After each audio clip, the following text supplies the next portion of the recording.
Welcome to Time News Studios.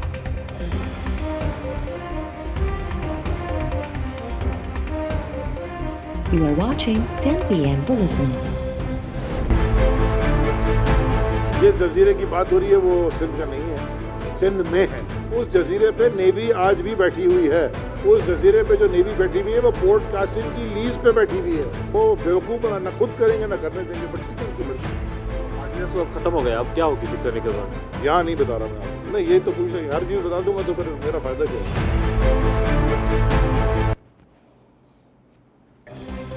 वफ़ाक़ी हुकूमत पारां सिंध जे बेटनि ते अदावत बाबति ॻुझी हिकमत अमली जोड़ण जो इंकिशाफ़। वफ़ाक़ी वज़ीर अली ज़ैदी चयो आहे त डिंगी ऐं भंडार ॿेट भली सिंध में आहिनि पर उहे सिंध जी मिल्कियत न आहिनि। ऑर्डिनेंस जो मुदो ख़त्म थियण बाद अॻिते जी हिकमत अमली बाबति फ़िलहाल कुझु नथो ॿुधाए सघां। वफ़ाक़ी वज़ीर सिंध जे अवाम खे बेवकूफ़ बि कोठियो।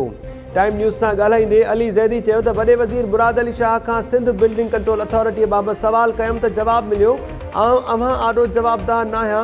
हाणे सिंध हुकूमत खां जमहूरी तरीक़े सां हिसाब वठंदासीं।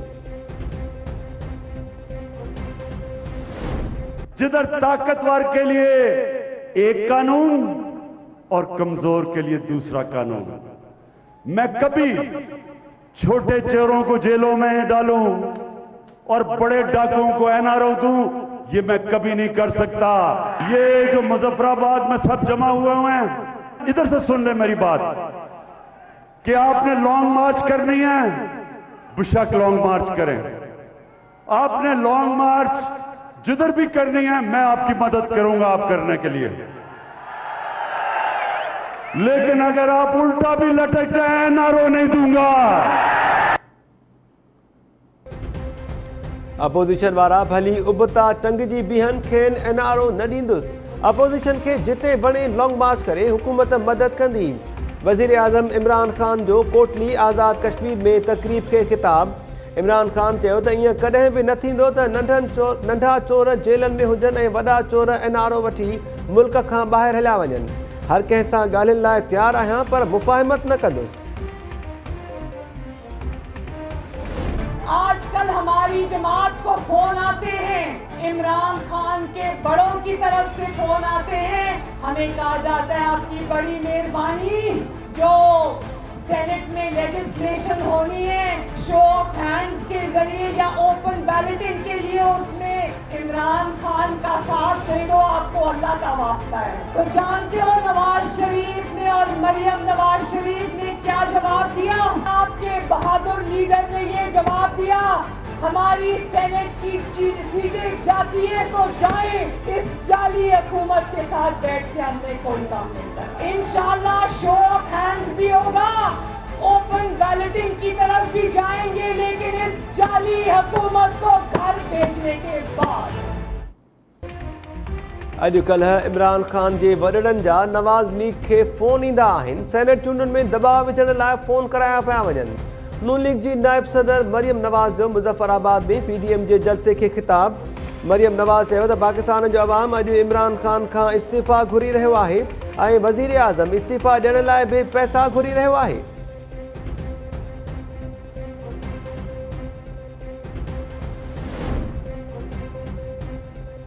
कश्मीर जो सफ़ीर बणजण जो दावेदार कठपुतली वज़ीर आज़म कुलभूषण यादव जो वकील बणजण जी कोशिश करे रहियो आहे। पीपल्स पार्टी चेयरमैन बिलावल भुट्टो ज़रदारी चयो आहे त एयरफोर्स भारत जो जंगी जहाज़ पकड़ियो ऐं सिलेक्टेड वज़ीर आज़म पायलट खे चांहि पीआरे वापसि मोकिले छॾियो।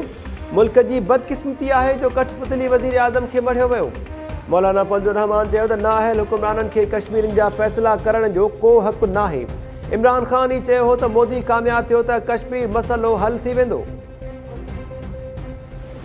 हम आपके रास्ते में कोई रुकावटें न खड़ी करें, लेकिन अगर आपने कानून को हार दिया तो याद रखना आपसे वो सलूक करूंगा कि तारीख याद रखेगी। मैंने आपसे ये कहा था ये सेनेट का इलेक्शन लड़ेंगे, जिस असेंबली पर मौलाना फजलुर रहमान ने लानत भेजी, आज उन्हीं असेंबलियों से अपने मेंबरों के लिए वोट मांगने जाए। आज की सारी पीडीएम खत्म हो सकती है अगर मरियम बीबी को बाहर जाने की इजाजत दे दी जाए। मेरे पीर भाई फजलुर रहमान साहब कहते थे पिंडी जाएंगे, अब उधर रुख नहीं करते, डरते हैं, सोचते हैं कि हमने जाके बाप ने देखा रख दिया। हमने कहा हम तफादल नहीं चाहते, हम अपने घर वापस आ गए, वो मुजफ्फराबाद में पिंडी नहीं आए। मौलाना फजलुर रहमान रावलपिंडी अचण जो चयो लॻे थो चांहि जी आछ ते डिॼी वियो। मरियम नवाज़ खे पॾे वञण जी इजाज़त ॾिनी वञे त PDM ख़तम थी वेंदी। वफ़ाक़ी घरू वज़ीर शेख रशीद चयो आहे त अपोज़िशन भली लॉन्ग मार्च करे असां रंडकूं न विझंदासीं, पर जेकॾहिं कानून हथ में खणण जी कोशिश थी त अहिड़ो वर्ताव कंदुसि जो तारीख़ यादि रखंदी। असांखे यू टर्न जा ताना ॾींदड़ पाण अबाउट टर्न वठी छॾियो आहे।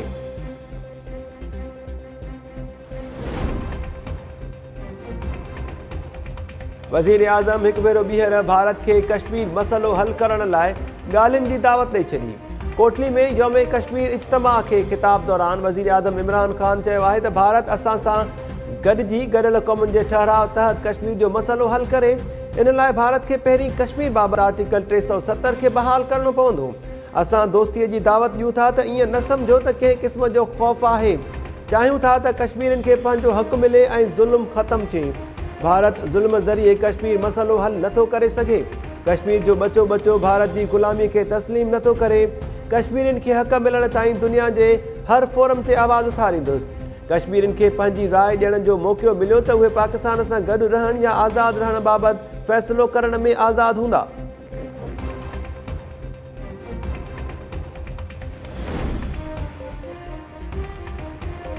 भारतीय ज़ुल्म जो शिकार कश्मीरी भाइरनि सां पाकिस्तान सूधो सॼी दुनिया में ॿधीअ जे इज़हार जो ॾिहाड़ो मल्हायो वियो। सिंध जे मुख़्तलिफ़ शहरनि में रैलीज़ ऐं मुज़ाहिरनि दौरान कश्मीरी भाइरनि सां ॿधीअ जो इज़हार। सिंध समेत समूरे मुल्क में कश्मीरियुनि सां यकजहतीअ लाइ रैलीज़ कढियूं वयूं। सखर, कंधकोट, जाम नवाज़ अली, कानपुर महर, बांधी, कोटड़ी ऐं नसीराबाद में रैलीज़ तोड़े मुज़ाहिरनि में ॿारनि जी बि शिरकत। मिठी, मीरपुर ख़ास, ख़ैरपुर, जामशोरो, मटियारी, कशमोर, कंडियारो, टंडोबागो ऐं घोटकी ऐं ॿियनि शहरनि में बि मुज़ाहिरा कया विया। मुज़फ़राबाद में सुबुह 10 वॻे सायरन वॼाए 1 मिंट ताईं ख़ामोशी इख़्तियार कई वई। आज़ादी चौक ते वालरल ऐं आज़ाद कश्मीर जी आवाम तरफ़ां हथनि सां हथ मिलाए ॿधीअ जो इज़हार। कोहाला पुल ते इंसानी हथनि सां डिघी ज़ंजीर ठाही वई।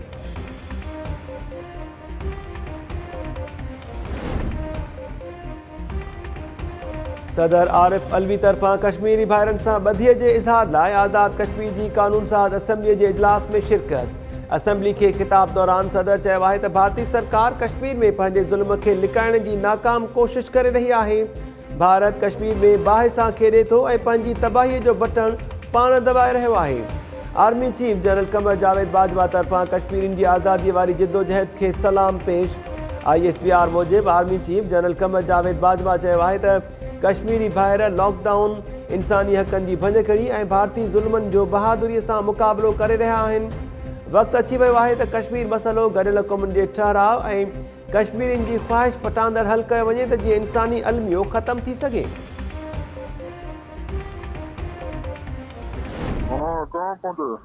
यार हम तो इधर ही हैं भाई, हमारे से पैसे जो नहीं हो नहीं रहे, 4 से ऊपर नहीं हो रहे हमारे पास।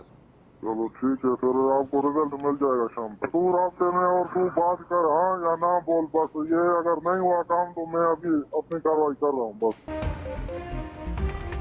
खैरपुर वासी 4 मुग़वी बाज़ियाब न थिया। धाड़ेलनि पारां 2 मुग़वियुनि जे वारिसनि खे भुंग लाइ फ़ोन ते धमकियूं।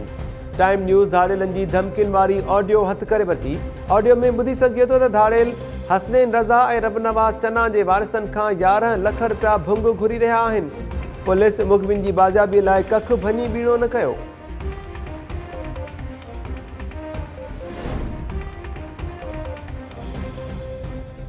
कंधकोट वेझो पुलिस जी कार्रवाई। 1 महीनो अॻु अगवा ॼाणायल मुग़वी अली ख़ान जाफ़री खे बाज़ियाब कराइण जी दावा। SSP अमजद शेख चयो आहे त मुग़वी खे कचे मां बाज़ियाब करायो आहे। इलाइक़े में मुग़वी जी राजूनी कोशिशुनि ज़रिए बाज़ियाबी जा चौबोल।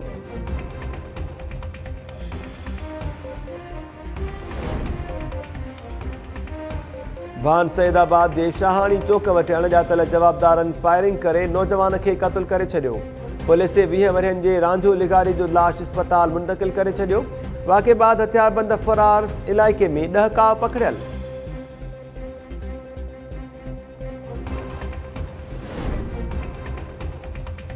सामारो कुंडी रोड भरसां नौजवान जो वण में टंगियल लाश थे। पुलिस लाश तहवील में वठी अस्पताल मुंतकिल करे छॾियो। पुलिस जो चवणु आहे त लाश हिकु हफ़्तो पुराणो लॻी रहियो आहे। संदसि खीसे मां 2 सुञाणप कार्ड ऐं 3800 रुपया मिलिया आहिनि। हिकु सुञाणप कार्ड ते नौजवान जो नालो लीलाराम कोहली लिखियलु आहे। वधीक जांच कई पई वञे।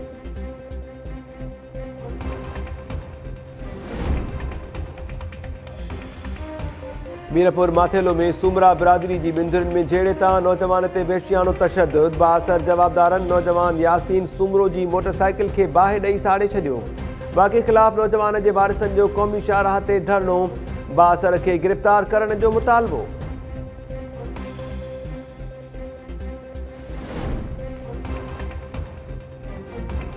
फैज़गंज भरसां नारी जे मुबैना अगवा मामले तां छिक तां नारी ज़ेबा लंजार जे वारिसनि इल्ज़ाम हेठायल नौजवान जे घर ते कब्ज़ो करे वरितो।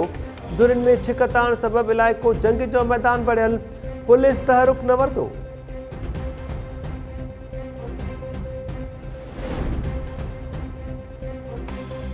कंधकोट वेझो तेज़ रफ़्तार ट्रॉलर ड्राइवर जे कंट्रोल मां निकिरण सबबि होटल में काहे पियो। होटल में वेठल माण्हुनि में भाॼ।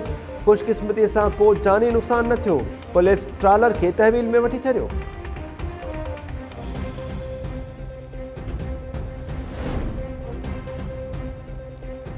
दादू में डेटा शाख जे कपरनि ते अॼु घर ख़ाली करण लाइ अॼु आख़िरी वार्निंग। मुतासिर घर ख़ाली करे लॾ पलाण ते मजबूर।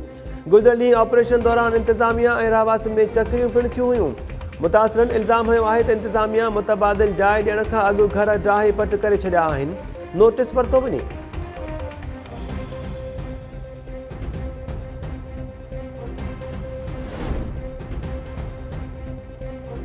थुल वेझो ॻोठ फज़ल इलाही बंगलानी में ख़ौफ़नाक बाहि 30 पोहरतनि जा अझा साड़े रख करे छॾिया। चुल्हि मां उथियल चिणग ॾिसंदे ई ॾिसंदे 30 घरनि खे पंहिंजी लपेट में आणे छॾियो। बाहि लॻण सबबि घर अलह तलह सूधो सड़ी रख थी विया। मुतासिर खुलियल आसमान हेठि बेयारो मददगार वेठल।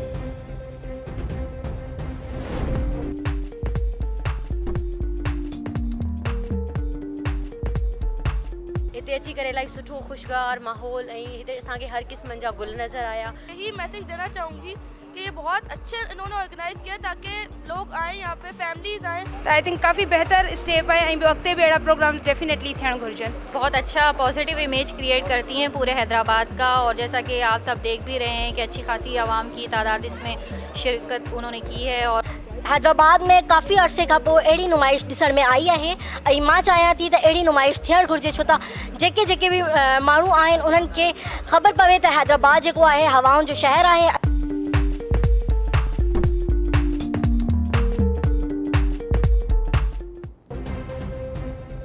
हैदराबाद जो रानी बाग गुलनि जी ख़ुशबू सां महकी उथियो। शहरनि जो वॾो अंगु गुलनि जी नुमाइश मां लुत्फ़ अंदोज़ थियण लाइ पहुची वियो। औरतूं ॿार तोड़े नौजवान ख़ूबसूरत गुलनि सां सेल्फीज़ ऐं टिकटॉक ठाहींदा रहिया।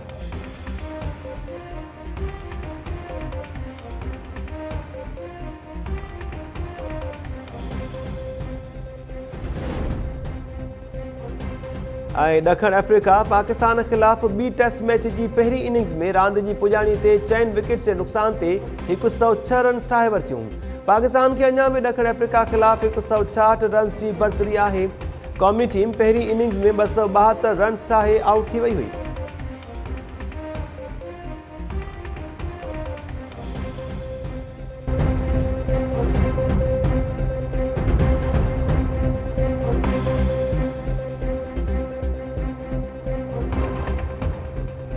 अस्सलाम वालेकुम नाज़रीन, टाइम न्यूज़ में अवां खे भली कार चऊं था। मां आहियां महताब अली नूर। बुलेटिन सां गॾु हाज़िर थियूं था शॉर्ट ब्रेक।